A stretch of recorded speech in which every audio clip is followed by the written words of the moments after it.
स्वागत है सभी लोगों का 2025 की एक और नई इसेकाई रीइंकार्नेटेड एनीमे के अंदर। इस कहानी में हमारा जो मेन कैरेक्टर है उसे एक ऐसी बीमारी हो जाती है जिसकी वजह से वो हॉस्पिटल में ही चल बसता है। पर जैसे उसकी आंख खुलती है वो अब काफी ज्यादा हैरान हो जाता है क्योंकि वो अब एक ऐसे दुनिया में आ चुका है जो कि उसी गेम की तरह दिखती है जिसे वो खेला करता था हॉस्पिटल के अंदर। वहीं हमारा जो मेन कैरेक्टर है वो इस दुनिया के अंदर काफी ओवर पावर्ड है। सो या गाइस ये एनीमे काफी ज्यादा कमाल की होने वाली है। अगर तुम लोग चैनल पर नए हो तो सब्सक्राइब करके ऑल नोटिफिकेशन यहाँ से ऑन कर देना। तो चलो फिर एपिसोड 1 को अब अच्छे से एक्सप्लेन करते हैं। एपिसोड 1 की शुरुआत में हम लोग हमारे मेन कैरेक्टर को देखते हैं जो कि हॉस्पिटल में होता है क्योंकि उसे काफी ज्यादा खतरनाक बीमारी है। वो कुछ कर नहीं सकता है, ना ही वो यहाँ से बाहर जा सकता है। इसलिए अब टाइम पास करने के लिए वो एक ऐसा गेम खेल रहा होता है जो कि फैंटेसी बेस होता है। ये गेम हमारे मेन कैरेक्टर टाकुटो ईरा का फेवरेट गेम है। ईरा अब गेम खेल ही रहा होता है पर तभी अचानक से वो मर जाता है। अगले सीन में ईरा अब फील करता है कि वो तो कहीं और ही जा रहा है। उसे समझ ही नहीं आ रहा होता है कि आखिर ये क्या है। इसके बाद वो एक जगह पर पहुंच जाता है। वो जगह एक जंगल होती है। इसके बाद ईरा देखता है कि वो तो एक सिंहासन पर बैठा हुआ था। वो कहने लगता है कि मैं यहाँ कैसे आ गया। वो अब सांस लेता है और कहता है कि यहाँ की जो एयर है वो तो काफी फ्रेश है। तभी ईरा के सामने अब एक लड़की आ जाती है जिसे देखकर ईरा काफी ज्यादा शौक हो जाता है। वो अब उस लड़की को पहचान जाता है और कहता है कि क्या तुम आतो हो। जिस पर आतो भी कहती है कि हाँ किंग, आपने सही कहा। इसके बाद ईरा कहता है कि जब मैं बीमार था तब मैं इस गेम को खेला करता था जिसका नाम एटर्नल नेशंस था। ये गेम एक डार्क फैंटेसी वर्ल्ड में बेस्ड था और ये एक स्ट्रेटेजी गेम हुआ करता था। वो कहता है कि ये गेम मेरा फेवरेट था और इस गेम की मेरी जो फेवरेट कैरेक्टर थी वो आतो थी। ईरा अब सोचने लगता है कि आखिर मैं क्या करूं, ये मुझे किंग बुला रही है, कहीं से लग रहा है कि मैं माइनोग्रा का राजा हूँ। ईरा अब यही सोचकर काफी घबरा रहा होता है पर तभी आतो कहती है कि घबराओ मत, आप वही पर्सन हो जिसने गेम की नाइटमेयर डिफिकल्टी को क्लियर किया था। जिसे नहीं पता मैं बता दूं कि गेम के अंदर नाइटमेयर जो डिफिकल्टी होती है वो सबसे ज्यादा मुश्किल वाली डिफिकल्टी होती है, यानी अगर तुम लोग को एक हमला भी लगेगा तो भी तुम मर सकते हो। आतो अब उसे कहने लगती है कि आपने इस डिफिकल्टी को ऐसे सिविलाइजेशन का यूज करके कंप्लीट किया जो कि काफी डिफिकल्ट होती है हैंडल करने के लिए। उस सिविलाइजेशन को सिविलाइजेशन ऑफ रूइन कहते हैं। शॉर्ट में कहे तो माइनोग्रा। आप लेजेंडरी प्लेयर हो जिसकी रैंकिंग टॉप पर है। ये सुनकर अब ईरा हैरान हो जाता है और कहते हैं कि तुम्हें कैसे पता। जिस पर अब वो कहने लगती है कि मुझे सब कुछ याद है, मुझे हर एक वो शब्द याद है जो कि आप मुझसे कहा करते थे कि किस तरीके से हम लोग कितनी बार दुनिया पर कब्जा करेंगे। मुझे सब कुछ याद है कि किस तरीके से हमने गेम को कितनी बार खत्म किया है। तो आप चिंता मत करो किंग, मैं आपको जानती हूँ। ये सुनकर ईरा कहता है कि तुम्हें मैं गेम में यूज किया करता था अपने प्ले स्टाइल के तौर पर। ऐसा इसलिए क्योंकि मैं होप करता था कि मैं एक दिन तुम्हारी तरह ही ताकतवर बनूं। मुझे काफी ज्यादा खुशी हो रही है कि मैं एक्चुअली में तुमसे बात कर पा रहा हूँ। ऐसा बोलकर ईरा थोड़े से इमोशनल हो जाता है जिस पर आतो से कहने लगती है कि हाँ मुझे भी काफी खुशी हो रही है आपसे बात करके। इसके बाद ईरा उससे पूछता है कि क्या ये हेवन है, क्या तुमने मुझे यहाँ समन किया है। जिस पर वो कहती है कि मैं भी यहाँ पर अचानक से आई हूँ, मैं श्योर हूँ कि ये हेवन तो नहीं है। सही बताऊँ तो ये दुनिया एटर्नल नेशन की दुनिया जैसी ही लग रही है। शायद ये एक मिरेकल है पर कोई बात नहीं किंग, मैं काफी ज्यादा खुश हूँ कि मैं आपसे इस तरीके से मिल पाई। वो अब ईरा का हाथ पकड़ लेती है और कहती है कि क्या हम लोग अपनी जर्नी को फिर से शुरू करें एक साथ। ये सुनकर ईरा शौक हो जाता है। वहीं आतो से कहने लगती है कि हमें नहीं पता कि हम कौन सी दुनिया में हैं। क्या ये एटर्नल नेशन की ही दुनिया है या फिर ये वो दुनिया है जहाँ से आप आए हो। पर इतना तो मैं श्योर हूँ कि ये एक दूसरी दुनिया है पर जैसा हम लोग हमेशा करते आ रहे हैं, यानी कि चलो एक साथ हम लोग फिर से शुरुआत करते हैं और सिर्फ मेरे और आपके लिए एक किंगडम बनाते हैं। ये सुनकर ईरा भी काफी ज्यादा शौक हो जाता है। वो सोचता है कि मुझे कोई भी अंदाजा नहीं है कि आखिर क्या चल रहा है और आखिर मैं हूँ कहाँ पर अगर मैं आतो के साथ हूँ तो शायद फिर से शुरू किया जा सकता है चीजों को। चलो वैसे ही वाले खुशहाल वाले दिन इस दुनिया के अंदर लेकर आते हैं। आतो अब उसे कहता है कि हाँ तुम सही कह रहे हो, चलो हम हमारे सिविलाइजेशन को शुरू करते हैं, एक ऐसा किंगडम बनाते हैं जो कि तुम्हारे और मेरे लिए हो। ये सुनकर आतो काफी खुश हो जाती है और वो अपनी दूसरी पर्सनैलिटी में आ जाती है। वो अब कहती है कि मैं आतो हूँ, मैं एक ऐसे स्लज की बेटी हूँ जो स्लज पूरी दुनिया को तबाह कर सकता है। आज से मेरी बॉडी दिमाग सब कुछ आपका है। ये सुनकर ईरा कहता है कि असलियत में ये सुनना कितना एम्बेरेसिंग लगता है। जिस पर आतो भी कहती है हाँ। ये सुनने के बाद ईरा कहता है कि चलो चाहे कुछ भी हो, तुम मेरी एक लौती सबॉर्डिनेट हो और मेरी राइट हैंड वुमेन हो। हमारी सिविलाइजेशन सबसे ज्यादा इवल होगी और डोमेस्टिक अफेयर में हम लोग काफी स्पेशलाइज रहेंगे। तुम्हें पता ही है कि उसके लिए हमें क्या करना पड़ेगा। तो आतो कहती है हाँ। जिस पर ईरा भी कहता है कि हाँ हम लोग शट इन रहेंगे, यानी कि कोने में ही रहेंगे छुप के। जिस पर वो दोनों ही कहते हैं हाँ। अगले सीन में ईरा अब एक स्काउट को वहाँ पे बुला लेता है और अब वो स्काउट एक काफी ज्यादा अगली क्रिएचर होता है जिसे देखकर ईरा कहता है कि भले ही ये डिस्गस्टिंग है, हम कहीं जा नहीं सकते हैं तो हम लोग इसका यूज करके इन्फॉर्मेशन पता करेंगे,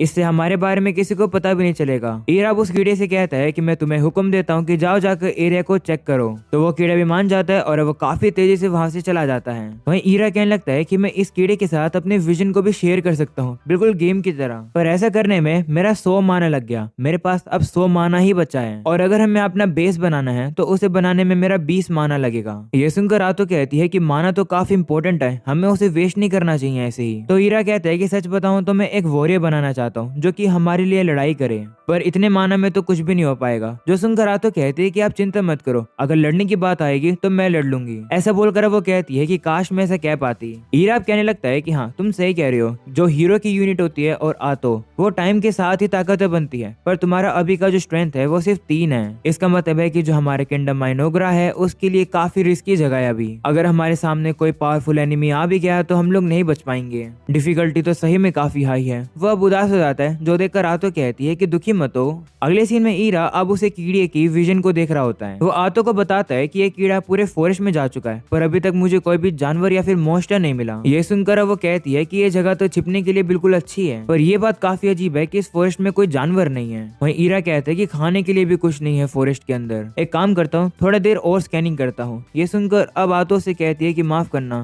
मैं आपके ज्यादा काम नहीं आ पा रही। जो सुनकर ईरा कहता है कोई बात नहीं, अच्छी बात तो ये है कि तुम मेरे साथ हो, इतना ही मुझे चाहिए। ये सुनकर आतो शर्मा जाती है और वो उसके पास आकर उसका शुक्रिया करती है। वहीं ईरा अब आतो को थोड़ा सा करीब से देखता है और कहता है कि गेम में तो ये मैं कह नहीं सकता था, पर अब सामने सामने देखकर पता लग रहा है कि आतो की पर्सनैलिटी है कैसी। तभी अचानक से ईरा को अब उस कीड़े की विजन से डार्क एल्फ की कम्युनिटी दिखती है, जो कि उनकी जगह से ज्यादा दूर नहीं है। ईरा अब देखता है कि यहाँ पर तो काफी सारे एल्फ जो है वो सभी इकट्ठा हो रखे हैं। आतो अब कहती है कि अगर यहाँ पर एल्फ है तो सही में ये एक फैंटेसी दुनिया है। जो डार्क एल्फ होते हैं वो हल्के से ही ईवल होते हैं, तो चिंता की बात नहीं है। ये सुनकर ईरा कहता है कि क्या ये सही में एटर्नल नेशन की ही दुनिया है, क्योंकि अगर यहाँ पर एक और सिविलाइजेशन की सेटलमेंट है तो ये हमारे लिए बुरा है। मैं नहीं चाहता था कि वॉर हो, इसलिए तो मैं शुरू से छिपना चाह रहा था। जिस पर आतो भी कहती है हाँ, हमारे नेबर्स ही दूसरी सिविलाइजेशन के लोग हैं, जो कि एक खतरे वाली बात है। अगर खतरा आ भी जाएगा तो चलो एक साथ भाग जाएंगे। जिस पर ईरा भी कहता है हाँ, क्योंकि मेरे किंगडम में शांति होनी चाहिए। तो आतो भी कहती है हाँ, वॉर करना सही नहीं रहता है। जिस पर ईरा कहता है हाँ बिल्कुल, सबसे पहले हम लोग डार्क एल्फ पर थोड़ी नजर रखेंगे और इन्फॉर्मेशन इकट्ठा करेंगे सराउंडिंग की, पर अगर हमारा लक बेकार हुआ तो हम यहाँ से काफी दूर भाग जाएंगे। उनका तो अब यही प्लान होता है, पर अब अचानक से यहाँ पर डार्क एल्फ का ही ग्रुप आ जाता है। डार्क एल्फ भी उन लोगों को देखकर काफी घबरा जाते हैं और ईरा और आतो भी उन्हें देखकर घबरा जाते हैं। अगले सीन में हमें पास्ट के सीन दिखाया जाता है, जहाँ पर ये डार्क एल्फ का ग्रुप इसी तरफ आ रहा था। इनका जो ग्रुप का हेड है उसका नाम जिया है। वहीं पर उसके साथी कहते हैं कि चलो इस फॉरेस्ट से भाग जाते हैं।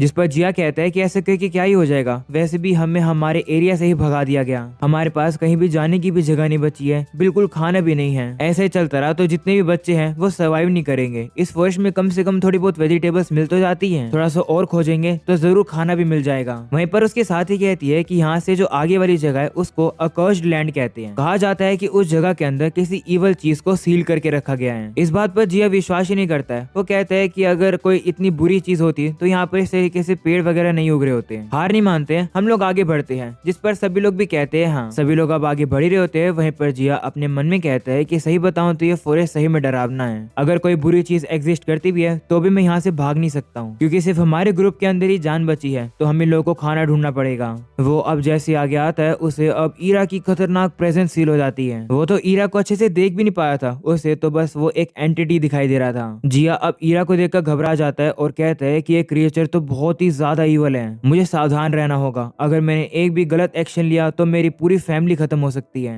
ऐसा बोलने के बाद वो जाकर उनके सामने बैठ जाते हैं। जिया अब उनसे कहता है कि मैं मजारम क्लैन का डार्क एल्फ हूँ, मेरा नाम जिया है और मैं एक हेड वॉरियर हूँ। वो ईरा से कहता है कि मैं देख पा रहा हूँ कि आप काफी ज्यादा पावरफुल पर्सन हो, माफ करना मैं आपके बिना परमिशन के आपके फॉरेस्ट में आ गया। ये सुनकर आतो भी कहती है कि अच्छी बात है कि तुम्हें पता है कि यहाँ पर किसे आना चाहिए किसे नहीं। अब ये बताओ कि आखिरकार किस कारण से तुम्हें इस एरिया में आना पड़ा। तो जिया कहता है कि मेरा जो क्लैन है मजारम क्लैन, जो कि डार्क एल्फ का है, हम पहले डोरागिया के बीच वाले लैंड्स में रहा करते थे। वो अब सारी बातें बता ही रहा होता है, जो देखकर आतो को गुस्सा आ जाता है। वो उसे कहती है कि चुपचाप से शॉर्ट में बताओ। ये सुनकर अब जिया घबरा जाता है। वो कहता है कि हम लोग को हमारे ही लैंड से निकाल दिया गया, हमारे पास जाने के लिए अब कोई भी जगह नहीं बची है, ये सुनने के बाद ईरा अब उससे कहता है कि तुम तो भूख की वजह से काफी कमजोर लग रहे हो। तो जिया कहता है कि हम लोग को मारा जा रहा था, इस वजह से हम लोग भाग गए, और क्योंकि हमारे पीछे लोग पड़े हुए थे हम लोग ज्यादा खाना अपने साथ लेकर नहीं आए और सारा खाना खत्म हो गया, और अब काफी दिनों से हमने खाना नहीं खाया है। जिया अब याद करने लगता है कि किस तरीके से उसके क्लैन के साथ कितना बुरा बिहेव किया गया।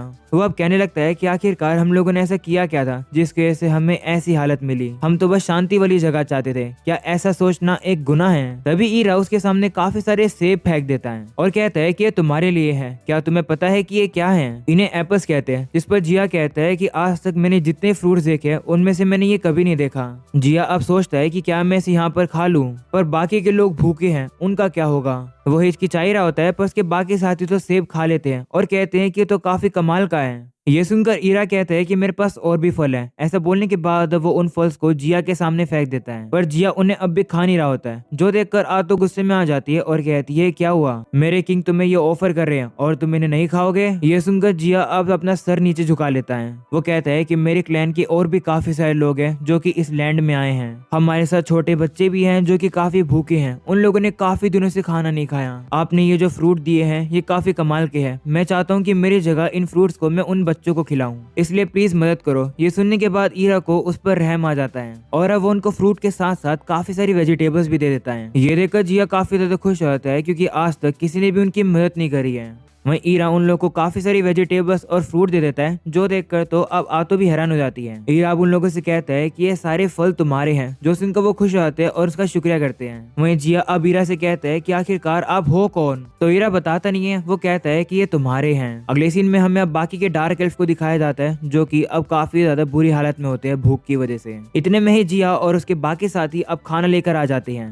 अगले सीन में वो लोग अब खाने को तैयार करते हैं और खाने को खाते हैं और काफी ज्यादा खुश हो जाते हैं क्योंकि उन लोगों ने काफी समय से खाना नहीं खाया था। उन सभी लोगों की आंखों में आंसू होते हैं और मन में खुशी होती है। तभी एक लड़की जिया से कहती है कि आखिर तुम्हें इतना सारा खाना कहाँ से मिला? तो जिया उसे झूठ बोल देता है और कहता है कि मुझे तो बस ये ऐसे ही मिल गया। वो अब उसे ईरा के बारे में तो बताता ही नहीं है। अगले सीन में हम देखते हैं कि सभी एल्फ अब पेट भर कर खाना खाकर सो जाते हैं, पर तभी जिया अकेले बैठा था। तभी उसके सामने एल्डर मोल्टर आ जाता है। हम इसे दादाजी बुलाएंगे, ओके? दादाजी अब जिया से कहता है कि तुमने आज काफी अच्छा काम किया, जो फ्रूट्स तुम अपने साथ लेकर आए थे वो काफी कमाल के थे। मैं काफी ज्यादा लंबे सालों तक जिया हूँ, पर ऐसे फ्रूट्स मैंने कभी नहीं देखे थे। जिस पर जिया भी कहता है हाँ, ये मेरा पहली बार है जब मुझे पता चला कि ऐसे फल भी इस दुनिया के अंदर एग्जिस्ट करते हैं। जिया अब थोड़ा सा परेशान लग रहा होता है, जिसे देखकर दादाजी कहते हैं कि कुछ हुआ है क्या? तो जिया उसे बताता है कि फॉरेस्ट की गहराई में मुझे एक लेजेंडरी बंदा मिला, उसके बारे में मैंने कहानी में पढ़ा था, शायद से वो जो बीइंग है वो अकर्स लैंड के अंदर सील हो रखा था। ये सुनकर दादाजी हैरान हो जाते हैं और कहते हैं क्या तुम रूइंस के राजा से मिले हो? तो जिया कहता है कि क्या आप उसके बारे में जानते हो? तो दादाजी भी घबरा जाते हैं और कहते हैं कि मैंने कुछ पुरानी बुक्स में पढ़ा तो था कि जब दुनिया का अंत होने वाला होगा तो एक किंग ऑफ रूइन आएगा और वो राजा आकर दुनिया को पूरा ही खत्म कर देगा, जिससे कि दुनिया की नई शुरुआत होए। मुझे नहीं पता कि ये कहानी कितनी सच है। क्या उसने अपना नाम बताया? जिस पर जिया कहता है नहीं, पर मैं इतना कह सकता हूँ कि वो काफी ज्यादा खतरनाक था। तो दादाजी कहते हैं कि क्या तुमने उससे बात भी करी थी? जिस पर जिया कहते हैं नहीं, मुझे लगता कि हम उसकी बातें समझ सकते हैं, पर उसके साथ एक यंग लड़की थी जो कि उसे सर्व कर रही थी, वही हम लोग को उस किंग के बातें बता रही थी। ये सुनकर दादाजी कहते हैं कि मैं श्योर नहीं हूँ कि जिस पर्सन से तुम मिले हो वो रूइंस का राजा है भी या नहीं, पर ये बात तो क्लियर है कि वो अच्छा पर्सन नहीं है। खाना खाने के बाद अब मेरा माना रिकवर हो गया है, अब मैं कह सकता हूँ कि ये फॉरेस्ट सही में एबनॉर्मल है। उस बंदे ने तुम्हें खाना दिया, क्या उसके बदले में तुमने उसे कुछ दिया? इस पर जिया कहते नहीं। तो अब दादाजी कहते हैं कि आखिर एक इवल पर्सन तुम्हें फ्री में खाना क्यों देगा और बदले में कुछ भी नहीं मांगेगा? तो जिया कहता है कि मैंने बस उसे समझाया है कि हम लोग कितनी बुरी सिचुएशन में हैं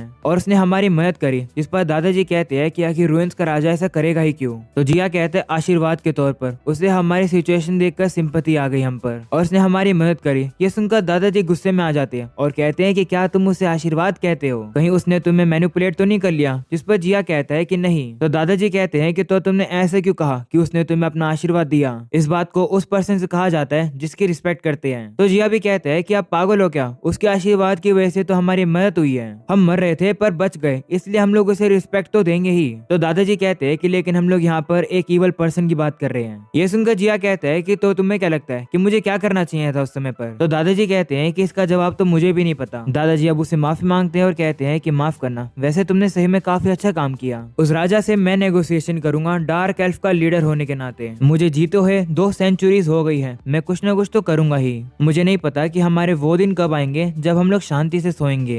अगले सीन में बातों को दिखाया जाता है जो कि ईरा से काफी गुस्सा होती है। वो उसे कहती है कि आखिर आपने इस तरीके से अपना माना क्यों वेस्ट किया। तो ईरा कहती है कि मुझे उन लोगों की चिंता होने लग गई थी। जो सुनकर रातो कहती है कि इतना करोगे तो ठीक नहीं रहेगा, हमने अपना किंगडम बस अभी शुरू ही किया है, हमें नहीं पता कि सिचुएशन कैसी है। ऐसा बोलकर वो गाल फुलाकर खड़ी हो जाती है। जो देखकर आतो से माफी मांगता है और कहता है कि मैं आगे से सतर्क रहूंगा, प्लीज गुस्सा मत हो। पर अब उसका गुस्सा शांत नहीं हो रहा होता है। जो देखकर ईरा उसे कहता है कि ठीक है, तुम जो कहोगी मैं वो करूंगा, पर गुस्सा होना बंद करो। ये सुनकर रातो कहती है कि कुछ भी मांगना तो सही नहीं रहेगा, कुछ भी मांगूंगी तो ज्यादा हो जाएगा, है ना। तो ईरा कहते नहीं, वैसे भी मुझे तुम्हारी जरूरत है। ये सुनकर रातो अब फिर से शर्मा जाती है। वो उसे कहती है कि माफ करना, मैं आप पर इस तरीके से गुस्सा हुई। आप राजा हो, वो आपका ही डिसीजन था, आपको जो करना है आप कर सकते हो, और आगे से जो कमांड आप मुझे दोगे मैं वो उसे पूरा करूंगी। तो ईरा कहते है कि मैं उन डार्क एल्फ से बात नहीं कर पा रहा था, मैं तुमसे तो बात कर पाता हूँ पर मैं बाकी सभी लोगों से बात नहीं कर पाता हूँ, क्योंकि मैं थोड़ा सा इंट्रोवर्ट टाइप हूँ। ऐसा बोलकर अब उसकी आंखों में आंसू आ जाते हैं। जो देखकर अब तो उसे शांत कराने लगती है। और अब इसी के साथ ये एपिसोड यहीं खत्म हो जाता है। मुझे कमेंट सेक्शन में जरूर बताना कि तुम लोग को ये एनिमे कैसा लगा, क्या मुझे इसे कंटिन्यू करना चाहिए या फिर नहीं। एंड अगर तुम लोग को ये एपिसोड पसंद आया तो तुम्हें पता ही है कि क्या करना है, चैनल को सब्सक्राइब और इस वीडियो को लाइक।